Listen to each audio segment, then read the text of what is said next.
인류의 스승 석가모니 공자 소크라테스 예수 어떻게 살라고 하는가 214번째 시간입니다. 소크라테스의 성품이라는 소제목하에 7개의 질문으로 되어 있습니다. 1번 소크라테스는 궁극의 진리를 깨달아 궁극의 경지에 오른 사람의 성정에 대해 뭐라고 말하였을까요?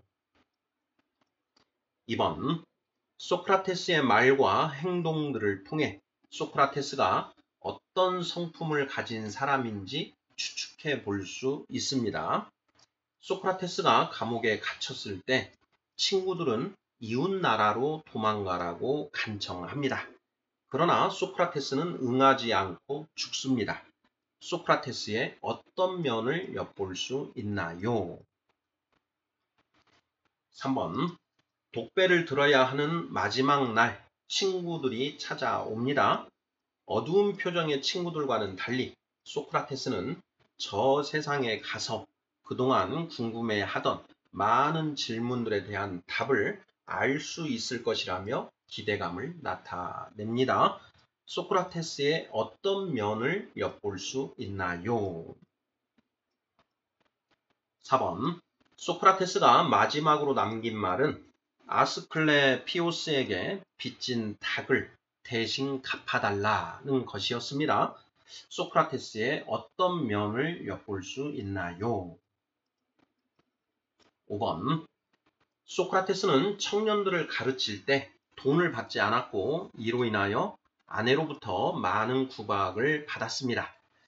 소크라테스의 어떤 면을 엿볼 수 있나요? 6번 소크라테스는 밤을 새워 술을 마셔도 결코 흐트러진 모습을 보이지 않았다고 합니다.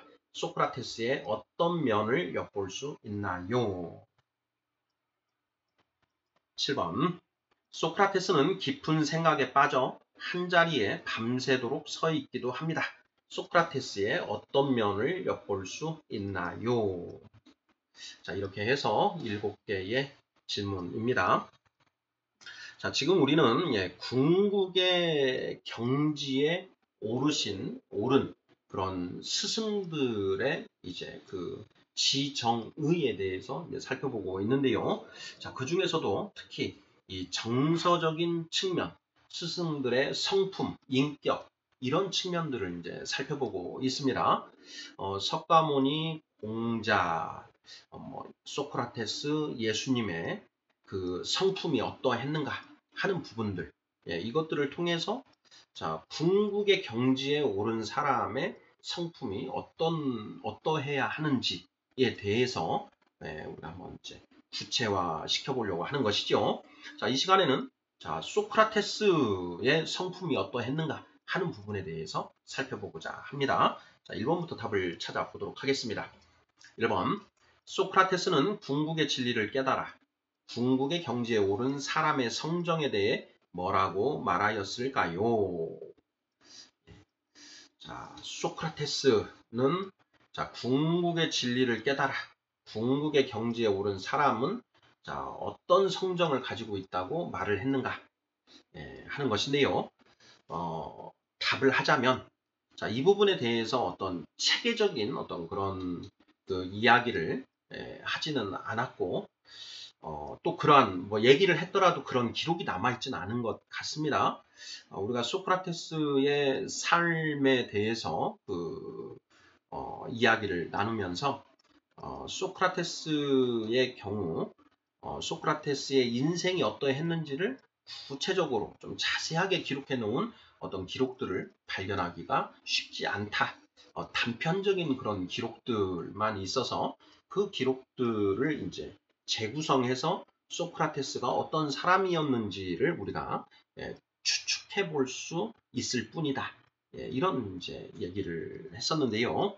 1번 답에도 역시 그렇습니다. 궁극의 경지에 오른 사람의 성정에 대해서 소크라테스가 체계적으로 이렇게 이야기한 그런 내용들은 경전을 통해서 찾기가 좀 어렵고 이 플라톤의 제자, 특히 소크라테스의 제자 플라톤이 쓴 그런 그 대화편들을 여기저기 발췌해서 소크라테스가 어떤 면모, 성품, 풍모를 지니고 있는지를 우리가 이제 좀 재구성해 볼 수 있을 뿐이다. 이렇게 답을 할 수 있을 것 같습니다. 자, 그러면 2번 문제 보도록 하겠습니다.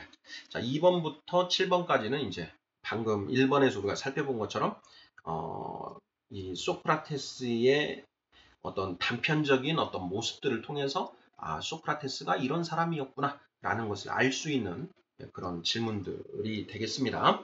2번, 소크라테스의 말과 행동들을 통해 소크라테스가 어떤 성품을 가진 사람인지 추측해 볼 수 있습니다. 소크라테스가 감옥에 갇혔을 때 친구들은 이웃 나라로 도망가라고 간청합니다. 그러나 소크라테스는 응하지 않고 죽습니다. 소크라테스의 어떤 면을 엿볼 수 있나요? 자, 이 부분은 이제 그 플라톤의 그 대화편 중에 이 크리톤이라고 하는 대화편에 이제 기록되어 있는 내용인데요. 소크라테스의 이제 그 친구인 크리톤이 감옥에 갇혀 있는 소크라테스를 찾아와서 자, 이웃 나라로 도망가라고 강권합니다. 자, 그런데 그러한 친구의 권유에 대해서 소크라테스는 그럴 수 없다라고 하면서 또 그래서는 안 되는 이유에 대해서 이제 논증을 하지요. 자, 이러한 소크라테스의 태도를 통해서 우리가 그 소크라테스의 그 면모, 풍모에 대해서 짐작을 해볼 수가 있는데요. 자, 이런 소크라테스의 모습을 통해서 어떤 모습을 엿볼 수 있는가 하는 그런 질문입니다. 자, 우리 구독자분들 어떻게 답을 하시겠습니까? 네, 저는 이렇게 답을 해 보았습니다. 소크라테스는 이제 생과 사를 초월하는 어떤 그런 경지에 들어섰다. 그래서 이 삶에 연연하지 않는 그런 모습을 우리가 엿볼 수 있다. 생사를 초월한 그런 모습을 엿볼 수 있다. 또한 악법도 법이다. 비록 아테네의 이러한 그 모습이 아테네가 지금 불법과 부정에 그런 오염되어 있지만 그렇더라도 그 국법은 준수되어야 한다라고 하는 그런 어떤 모습들, 이런 모습들을 우리가 이제 그 뭐 준법 정신이라고 해야 될까요? 공동체의 규율에 따르고자 하는 어떤 그런 그 모습, 가치관 이런 것들을 엿볼 수 있다. 이렇게 답을 하면 되지 않을까 싶은데요. 저는 특히 먼저 이렇게 답을 했던 생사를 초월한 어떤 그런 삶에 연연하지 않는 어떤 그런 그 거장의 풍모, 이 부분에 좀 주안을 좀 맞추는 것이 맞지 않을까 싶습니다. 우리가 이제 철학에 세 가지가 있다. 세간 철학, 그리고 출세간 철학, 그리고 초세간 철학, 이렇게 세 가지가 있다라는 것 이미 살펴보았는데요. 뭐 준법 정신, 악법도 법이다. 이런 부분에 이제 주안점을 보는 것은 이제 그 세간 철학적 관점에서 이렇게 그 결론을 내리는 것이고, 우리가 궁극적으로 추구하는 초세간 철학, 눈에 보이는 세상과 보이지 않는 세상을 모두 아우르는 그런 어떤 철학적 관점에서 볼 때에는 이 생사를 초월한 그런 어떤 그 거장의 풍모, 이쪽에 포인트를 맞추는 것이 조금 더 바람직하지 않을까, 이렇게 저는 얘기를 하고 싶습니다. 우리 구독자분들께서는 어떠신지요? 3번 문제 보겠습니다. 독배를 들어야 하는 마지막 날 친구들이 찾아옵니다. 어두운 표정의 친구들과는 달리 소크라테스는 저 세상에 가서 그동안 궁금해하던 많은 질문들에 대한 답을 찾을 수 있을 것이라며 기대감을 나타냅니다. 소크라테스의 어떤 면을 엿볼 수 있나요? 자, 이 소크라테스가 이제 독배를 마시는 그 마지막 날, 이제 친구들이 15명 이렇게 찾아갑니다. 이제 소크라테스의 임종을 지키러 가는 것이죠. 자, 그 친구들과 이제 이런저런 이제 얘기를 나누게 되는데요. 자, 그 내용 중에 보면 소크라테스가 이제 죽음을 맞이했는데 오히려 소풍 가는 어떤 그런 천진난만한 어린아이와 같은 그런 모습을 보인다라는 것입니다. 크산티페, 소크라테스의 아내 크산티페가 아이들을 데리고 소크라테스의 마지막을 이제 또 지키러 왔는데요. 슬픔에 빠져 있는 것이죠. 크산티페는 슬픔에 빠져 있고 또 친구들도 침울한 표정인데 소크라테스는 전혀 그런 표정이 아니라 오히려 소풍 가는 듯한 들뜬 표정으로 있더라라는 것입니다. 그러면서 그 이유가 무엇이냐? 그동안 내가 이 땅에서 찾은 그러한 답들이 이게 정답이었는지 아니면 뭐 오답이었다면 진짜 답을 알 수 있지 않겠느냐. 저 세상에 가면 이제는 그 답을 온전히 알 수 있을 것이다 라고 하는 어떤 그런 기대감, 그것에 더 들떠 있다라는 것이죠. 자, 이러한 소크라테스의 모습을 통해서 우리가 어떤 그 소크라테스의 그 풍모, 성정, 성품을 엿볼 수 있는가 하는 그런 질문입니다. 우리 구독자분들께서는 어떻게 답을 하시겠습니까? 이 내용이 이제 파이돈이라고 하는 제목의 대화편에 쭉 기록이 되어 있는 것이죠. 우리 구독자분들께서 그 소크라테스의 이제 그 변명, 크리톤, 파이돈, 뭐 이런 또 뒤에 언급할 향연, 뭐 이런 정도의 그 대화편들은 꼭 여러 번 이렇게 좀 읽어보시면 어떨까 싶은데요. 자, 파이돈에 나타나 있는 이러한 소크라테스의 이런 모습을 통해서 자, 어떤 성품을 엿볼 수 있는가? 어떻게 답을 하시겠습니까? 저는 이렇게 답을 해보았습니다. 진리를 알고자 하는 정말 그 진정한 어떤 그런 진심, 진리를 알고자 하는 소크라테스의 진심을 엿볼 수 있다. 정말 그 어떻게 살아야 하는가라고 하는 그 답에 문제에 대한 답을 찾고자 하는 그런 열렬한 그런 열정을 엿볼 수 있다. 뭐 이런 것을 하나 답을 해봤고요. 또 하나는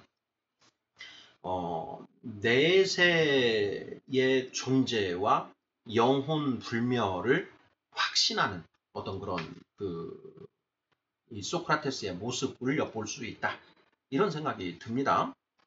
석가모니 공자 소크라테스 예수 인류의 이 4대 스승들은 내세의 존재를 모두 다 긍정하고 있지요. 그리고 영혼이라는 존재가 죽음으로 인해서 소멸되는 것이 아니라 영혼은 계속 존속된다라고 하는 어떤 그런 전제 그리고 그런 믿음을 가지고 있습니다. 오늘날에도 그 죽으면 영혼이 소멸된다라고 이렇게 이제 그 이야기하시는 분들과 영혼은 불멸한다라고 하는 영혼 불멸을 주장하는 분들 이렇게 이제 대립이 있는데 우리 4대 스승은 모두 다 영혼 불멸의 입장을 견지하고 있다라는 것. 이 부분들을 같이 좀 이렇게 볼 수 있지 않을까 싶습니다.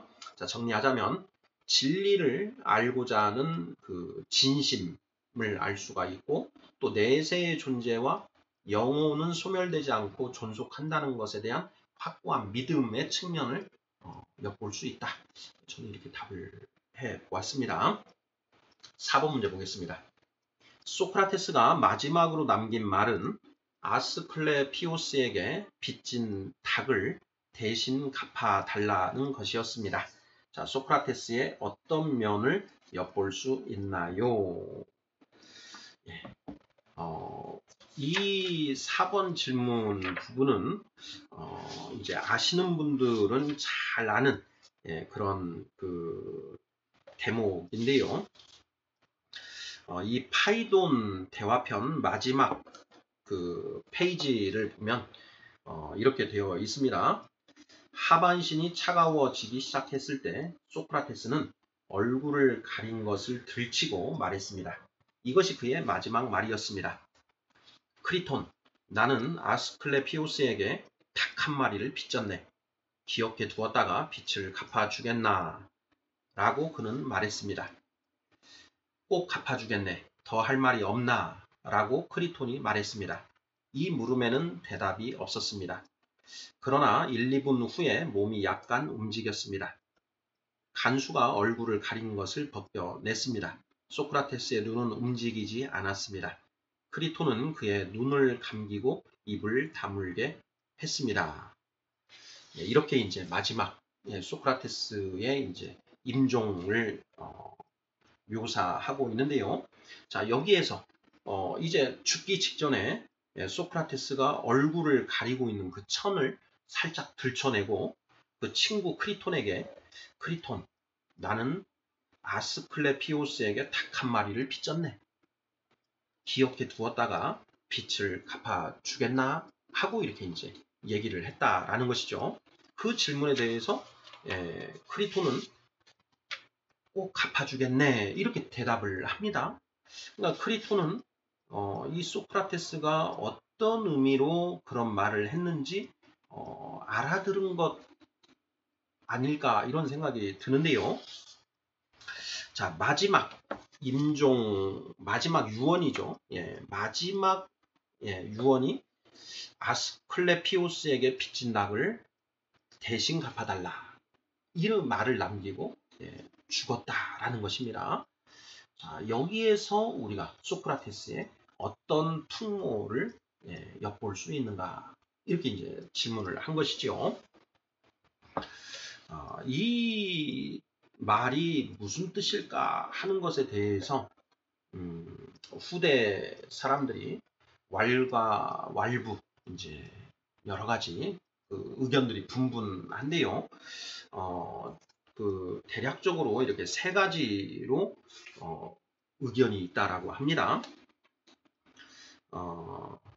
소크라테스가 닭 한 마리를 의학의 신인 아스클레피오스에게 그 빚졌다고 한 말에 대해서 세 가지 해석이 있다. 첫 번째는 의술의 신 아스클레피오스에게 닭 한 마리를 헌납하라고 했다는 것이고, 둘째는 아스클레피오스라는 실제 인물이 있었다. 그래서 그 실제 인물에게 그 닭 한 마리를 갚아라 라고 이렇게 한 것이다. 이런 견해. 그리고 세 번째 견해는 자, 이것은 하나의 순수한 소크라테스의 위트, 농담이었다. 뭐 이렇게 보는 세 가지 입장으로 정리가 되어 있다라고 합니다. 자, 그 세 가지 입장 중에 자, 우리 구독자분들께서는 자, 1번, 2번, 3번 중에 어느 것이 맞다, 어느 것일 것이라고 이렇게 생각하시는지요? 네, 소크라테스 참 마지막 던진 말, 아스클레피오스에게 빚진 닭을 대신 갚아달라 라고 한 이 한마디, 이 한마디로 도 이제 후세에게 어떤 생각해 볼 거리를 남긴 것 같은데요. 저는 1, 2, 3번 중에 1번 그 표를 던지고 싶습니다. 그 당시에 이 아스클레피오스는 그 의학의 신이었고 그 의학의 신 아스클레피오스에 대해서 그때 당시에 이런 풍습이 있었다라고 합니다. 병에서 이제 나은 사람, 병에 걸렸다가 나은 사람들은 그 의술의 신 아스클레피오스에게 닭 한 마리를 바치는 관습이 있었다라는 것이죠. 병에 걸렸다가 이제 나았는데 그 낫게 된 것이 바로 이 아스클레피오스 그 의술의 신, 그 신이 나를 내 병을 고쳐주신 것이다 해서 그 감사의 뜻으로 닭 한 마리를 제물로 바쳤다. 이런 풍습이 아테네에 있었다라는 것입니다. 그런 풍습에 비추어서 본다면 소크라테스가 아스클레피오스에게 빚진 닭을 대신 갚아달라 이렇게 말한 것은 바로 그러한 풍습에 따라서 내가 병이 나았으니 내 병을 주신 그 아스클레피오스라고 하는 그 신에게 닭 한 마리를 대신 갚아달라. 이런 취지로 이야기를 한 것이다. 이렇게 보는 것이 맞지 않을까 싶습니다. 자, 그러면 이제 이런 질문을 해볼 수 있죠. 아니, 소크라테스가 그러면 어떤 병에 걸렸다가 나았다는 것입니까?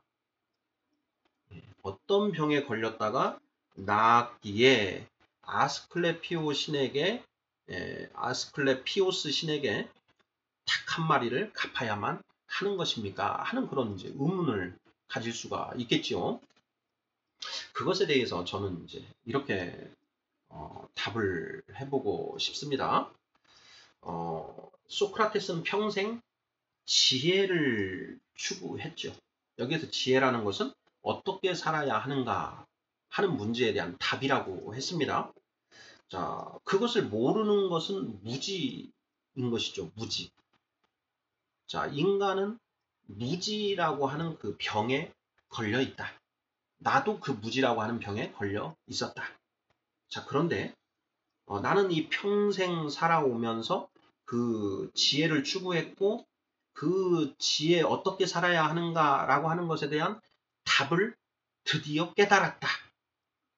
그러니 무지라고 하는 병에서 벗어났다. 병이 고쳐졌다. 그러니 자, 의술의 신 아스클레피오스에게 닭 한 마리를 갚아야 한다.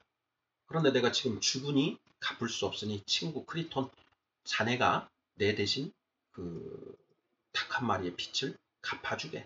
이렇게 말을 한 것이 아닐까. 이런 생각이 듭니다. 결국 그 소크라테스가 마지막 독약을 마시고 그 침대에 누워서 이제 그 죽기를 기다리고 있는 그 순간,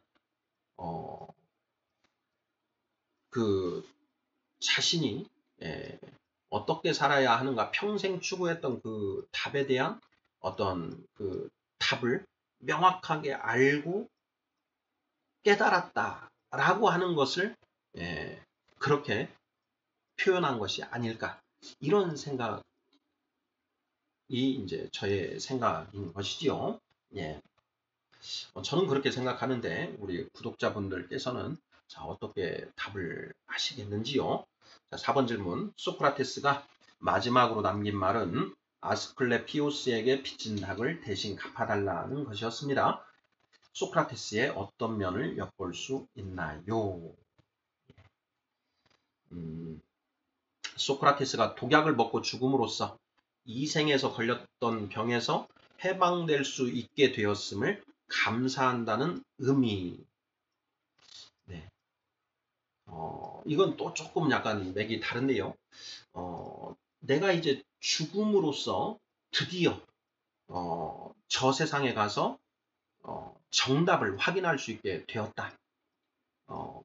이 독약을 주어서 먹고 죽음으로써 그 답을 알아서 무지라고 하는 병에서 회복될 수 있게 해준 그 아스클레피오스 신에게 닭 한 마리를 갚아달라. 또 이런 맥락으로도 볼 수 있는 것 같습니다. 그러니까 제가 생각하는 어떤 맥락은 두 가지. 첫째, 임종 직전에 소크라테스가 어떤 답을 깨달았다라는 그런 의미에서 이 말을 했을 가능성. 그리고 아니면 두 번째, 죽음으로써 비로소 그 답을 알 수 있게 되었다. 그 독약을 먹게 해준 먹음으로써 병이 낫게 되는데 그것에 대한 감사의 뜻으로 닭 한 마리를 갚아달라라고 말했다. 이렇게 두 가지 중에 하나가 아닐까 이렇게 저는 이제 답을 해보고 싶습니다. 자, 5번 질문 보겠습니다. 소크라테스는 청년들을 가르칠 때 돈을 받지 않았고 이로 인하여 아내로부터 많은 구박을 받았습니다. 소크라테스의 어떤 면을 엿볼 수 있나요? 자, 청년들을 가르칠 때 돈을 받지 않았다. 자, 그로 인하여 아내로부터 많은 구박을 받았다. 아내 크산티페, 세기의 악처다 이런 이제 별명이 붙어 있는데 그 별명은 좀 과한 것 같고요. 그 소크라테스가 돈을 가져다 주지 않고 자식을 셋이나 키워야 하는 그 크산티페의 입장에서 쏙 돈을 가져다 주지 않고 돈벌이를 하지 않는 소크라테스에게 잔소리를 하고 구박을 하는 것은 당연한 것 아니었을까 하는 것들 우리가 이미 이제 살펴본 바가 있습니다. 자, 그런데 자, 그렇게 청년들을 가르칠 때 돈을 받지 않고 가르친 그러한 소크라테스의 모습으로부터 우리가 어떤 면모를 볼 수 있는가, 엿볼 수 있는가 하는 그런 질문입니다. 자, 어떻게 답하시겠습니까? 저는 이렇게 답을 해 보았습니다. 세상 사람들이 가장 연연하는 재물의 의연한 태도와 그 도를 전하는 것 그 자체에 가장 큰 의미를 부여하는 그런 어떤 그 선생의 모습, 선지자 내지 성각자의 면모를 엿볼 수 있다. 그러니까 무엇에 우선 가치를 두느냐라는 것이죠. 우리 세상 사람들은 돈에 가장 큰 우선 가치를 두지 않습니까? 그런데 소크라테스는 그 지혜를 전하고 전수하고 상대방이 깨달음을 얻게 하는 것에 목적을 두었지 돈의 목적을 두지 않는다. 세간, 초세간, 출세간, 세간, 출세간, 초세간 중에 그 초세간의 지혜를 깨달은 초세간적인 그런 그 모습, 5단계 인격자의 풍모를 엿볼 수 있다. 이렇게 저는 답을 해보고 싶습니다. 자, 6번입니다. 소크라테스는 밤을 새워 술을 마셔도 결코 흐트러진 모습을 보이지 않았다고 합니다. 소크라테스의 어떤 면을 엿볼 수 있나요? 자, 이것은 이제 그 플라톤의 대화편 중에 향연, 그 향연 마지막 장면인데요. 자, 이렇게 되어 있습니다.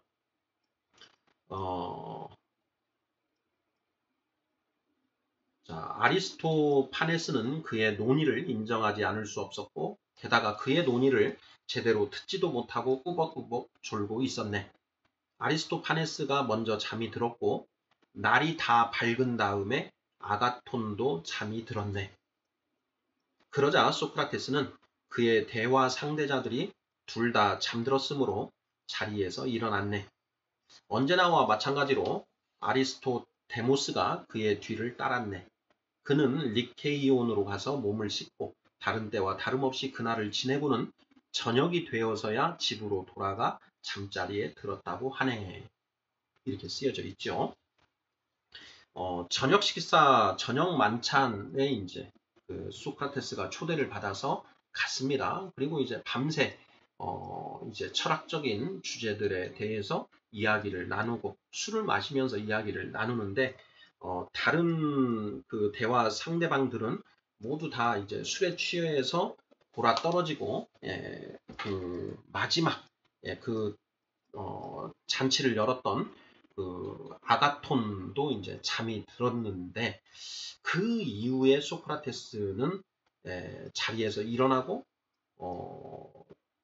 그 집에 가서 잔 것이 아니라 하루 생활을 다 하고 그리고 저녁에 야 집에 가서 잠자리에 들었다. 이렇게 이제 기록을 하고 있는 것이죠. 소크라테스는 밤을 새워 술을 마셔도 결코 흐트러진 모습을 보이지 않았다고 합니다. 소크라테스의 어떤 면을 엿볼 수 있나요? 자, 소크라테스에게는 그러한 술자리도 도를 전하는 자리였다. 늘 정신적으로 깨어있는 사람이었다. 어떤 이런 측면을 볼 수 있지 않을까 싶습니다. 소크라테스는 그 아고라, 아테네 도시의 광장에서 한 사람 한 사람을 만나서 토론을 하고 도를 전하는 것, 이 삼파수를 가지고 그 상대방으로 하여금 깨달음을 얻게 하는 이런 일들을 이제 주로 하였는데 늘 이 정신이 깨어 있는 그런 어떤 그 모습이었고 술자리나 이런 사람들과 만나는 자리를 기꺼이 사양하지 않고 가서 그 자리에서 이 사람들과 함께 철학적인 주제들을 논의하고 그것들을 통해서 무언가를 깨달을 수 있게끔 하는 그런 일에 전념했다라는 것이죠. 소크라테스에게는 술자리도 도를 전하는 자리였다. 늘 정신적으로 깨어있는 그런 그 5단계 인격자, 궁극의 경지에 이른 그런 도인의 풍모를 가진 사람이었다. 뭐 이렇게 답을 하면 어떨까 싶습니다. 자, 7번 마지막입니다. 소크라테스는 깊은 생각에 빠져 한자리에 밤새도록 서 있기도 합니다. 소크라테스의 어떤 면을 엿볼 수 있나요? 하는 질문입니다. 자, 소크라테스에 대해서 묘사하고 있는 그 대화편들을 읽다 보면 종종 이제 이런 모습들을 묘사하고 있습니다. 소크라테스가 그 길을 가다가 멈춰 서서 거기에서 뭔가를 골똘히 사색하는 어떤 그런 경우가 종종 있었다라는 것이죠. 이 향연 편에서도 이제 처음에 그 소크라테스가 그 잔치집을 향해서 가다가 그 이웃집 앞에 서가지고 한참 이제 뭔가를 생각하고 하는 그런 장면들을 묘사하고 있는데요. 그런 어떤 모습들을 보면 이제 소크라테스가 이런 모습들을 자주 보였구나 하는 것을 알 수가 있습니다. 자, 향연편의 그 초반부에 보면 이런 내용이 있는데요. 자, 이런 대화를 나눈 다음 우리는 걸어가기 시작했네. 그러나 소크라테스 선생님은 깊은 생각에 잠겨서 뒤처졌고 내가 그분을 기다리고 있을 때 그분은 내게 혼자서 먼저 가라고 했었네. 이런 이제 그 부분. 그리고 나를 안내한 하인이 내가 앉기 전에 발 씻을 물을 갖다 주었고 또 다른 하인이 와서 그분은 이웃집 현관 앞에 꼼짝도 하지 않고 서 있으며 들어가시자고 아무리 간청을 해도 들은 채도 하시지 않는다고 말했네. 그러다가 그 후에 우리는 식사를 시작했지만 그때까지도 소크라테스는 오지 않았네. 아가토는 몇 번이고 그를 부르러 하인을 보내려고 했으나 내가 말렸네. 마침내 그가 왔네. 평소에 그를 생각한다면 그렇게 늦은 것도 아니었네. 우리가 음식을 반쯤 먹었을 때였으니까. 네, 이런 이제 기술들이 있는데요. 자, 이러한 기술들을 보면 이 소크라테스가 깊은 어떤 사색에 빠져서 한 자리에 오랫동안 이렇게 뭐 서 있는 그런 그 모습을 종종 보였다. 어떤 경우에는 뭐 2박 3일을 그렇게 한 자리에서 골똘히 생각을 하고 있었다. 뭐 이런 묘사도 있습니다. 자, 이러한 그런 묘사들을 통해서 우리가 소크라테스의 어떤 면을 엿볼 수 있는가 하는 그런 질문인데요. 저는 이렇게 답을 해봤습니다. 진리를 탐구하는데 전심전력하는 모습, 주변 환경에 아랑곳하지 않고 깊은 사색을 할 수 있는 능력을 갖고 있음을 알 수 있는 사례가 아닌가 이렇게 답을 해보았습니다. 우리는 그 주변 환경이 막 시끄럽고 그러면 생각을 깊이 하지 못하고 방해를 받지 않습니까? 그런데 이 소크라테스는 그런 주변 환경과 상관없이 깊은 사색을 할 수 있는 그런 고도의 능력을 가지고 있었다. 그리고 그 진리를 탐구하는데 정말 전심전력하는 그런 분이었다. 뭐 이렇게 이제 답을 하면 맞지 않을까, 이렇게 저는 답을 해 보았습니다. 자, 인류의 스승 214번째 시간, 소크라테스의 성품에 대해서 살펴보았습니다. 그 소크라테스가 어떤 분이었는가 하는 것에 대해서 그 대화편에 묘사된 그런 어떤 소크라테스의 어떤 모습들을 통해서 이분이 어떤 분이셨는지를 우리가 짐작해 볼 수 있을 뿐이다. 예, 이런 점과 그리고 하나하나의 구체적인 모습 속에서 소크라테스가 어떤 분이었는가 하는 부분에 대해서 좀 단편적으로 우리가 살펴보았습니다. 감사합니다.